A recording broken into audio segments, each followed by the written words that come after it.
that assertion. We got Ryga of one, but he doesn't really play Bayo in bracket anymore, as I noticed. This is true. This is true. I mean, maybe he just feels bad about it, which he should. I think he just doesn't really. Of course. You know, of course. I paint myself as this impartial commentator, but we all know the truth. But we all know the truth. We hate this character, and we are glad that the nerfs are coming. I love the game, and I hate the character here. Yeah, it's just like.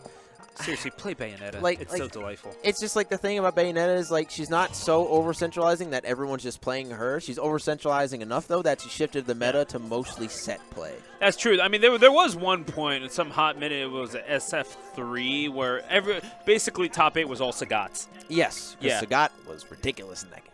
Abso-freaking-lutely. So it's not nearly that bad, but she shifted. It's getting there, though. Yeah, she shifted the meta to a point not where everyone plays Bayonetta, but they pick characters that play similar to Bayonetta in terms of like getting their instant kills. So like you see a lot more Meta Knights now.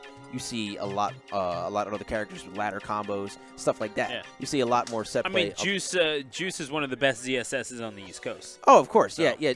I don't really count ZSS too much because ZSS, really light. Like can just get slapped up by a bunch of characters. Gets kind of oppressed and neutral by certain projectile users. 10th lightest character or something like So, that. I don't. It's like top 10 lightest. Yeah, she's definitely top 10 lightest. But I don't really mind ZSS that much. I feel like ZSS, a character that requires you to get a lot of movement because her neutral options really are just like Zaire, which is pretty uncommittal but doesn't really lead to too much unless you're a big character. You also have that neutral B, which can be dangerous, but it's also pretty laggy. You have that down smash, which is really safe and probably your best tool.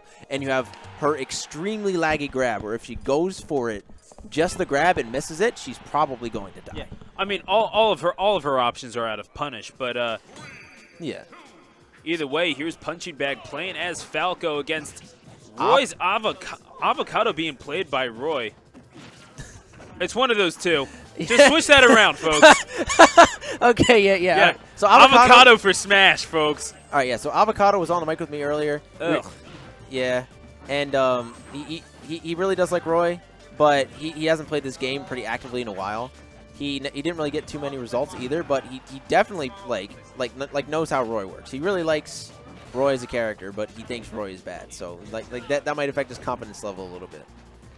Punching Bag immediately. I mean, the selection of Roy is probably an indication of the competence level, but regardless of that, it's not like we haven't seen people succeed with Roy. Whoa, what an F smash right there. Good stuff. Good stuff. Indeed, and with the weak part of the sword as well. I mean, obviously, Roy's sword, for those who don't know, a lot of that damage comes from the very base of the sword, so you really are wanting to charge in. Yeah. Just kind of guns blazing with Roy, or swords blazing in this case. Yeah. Almost literally.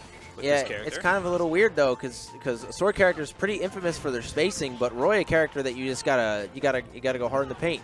Like it's kind of like a little bit out of character for his for counterintuitive, really. Yeah, and that's why he's not. Oh, nice forward air coming out right there. I forgot to mention Punching Bag. I played him a couple times in bracket as well.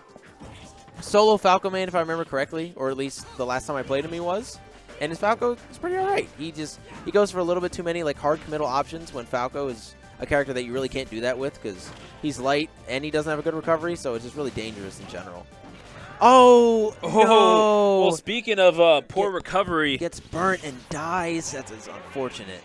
I hate it when my avocados get burned too, but regardless of that, it is Punching Bag going up 1-0 in this best-of-3 round-robin clip in a bracket in a pool that includes, again, GWJ, the number 5 in Philadelphia, as well as Joker. So you got to think that this is a fight mainly to just survive and tread water in this bracket. Yeah. This is one of, I would probably say, like a death pool. Like this is a really hard pool to get out of if you're not one of the higher seeded players. So a little bit of a good start for Punching Bag. Avocado definitely had the control in the last game. He just like the air dodge after getting burnt was just a little unfortunate. But this is kind of his chance to bring it back a little bit. The counter pick is Battlefield, so he is going to be trying to juggle Falco a little bit more. Oh, I like the side B in to continue the pressure, but still a little dangerous. Forward tilt coming out. And yeah, okay, so small percent lead for Avocado here, and whiffing the dash attack, unfortunately. And All right, what are you doing? Looking for that edge guard, and oh! Ooh, nice roll on. Nice roll on right there. Barely rolls past the neutral B, which, again, yeah, it's explosive both literally and figuratively. Say that for sure. That was really smart from Punching Bag. The wall jump recovery right there in order to get the back air and get him get the ledge pressure conceding. That was just so smart from him. And wow, great read right there coming up from Avocado. Was positive he was not going to air dodge.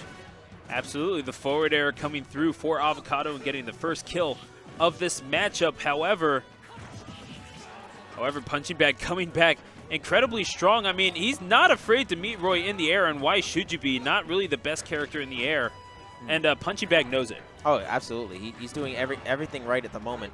But that being said, Avocado's still up a stock, and right now it really just takes Avocado getting as much extra credit as he can. But he is going to die here. That is too sharp of an angle for Roy to recover from at that percent.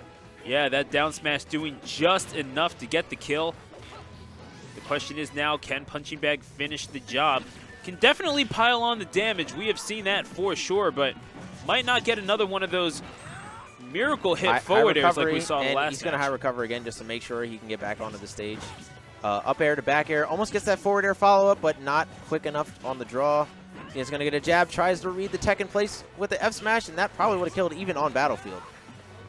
Forward air gets Punching Bag off the stage, and Avocado. Almost super dangerous. Almost died the same way again. That fast fall. If he missed the Firebird even, he probably would have died. Like he's getting a little bit too risky with these offstage shenanigans. No, he's getting a little cheeky with it, and yeah. Honestly, I feel like Punching Bag knows it. Maybe he could try to bait something out of Avocado and get this kill. Although he's certainly capable of piling up the damage if he needs to. The down air! Oh my God! Falco going where Eagles dare to get the kill. You can't air dodge there. You can't air dodge there. You can't. You're not allowed to. But he did it, and he died.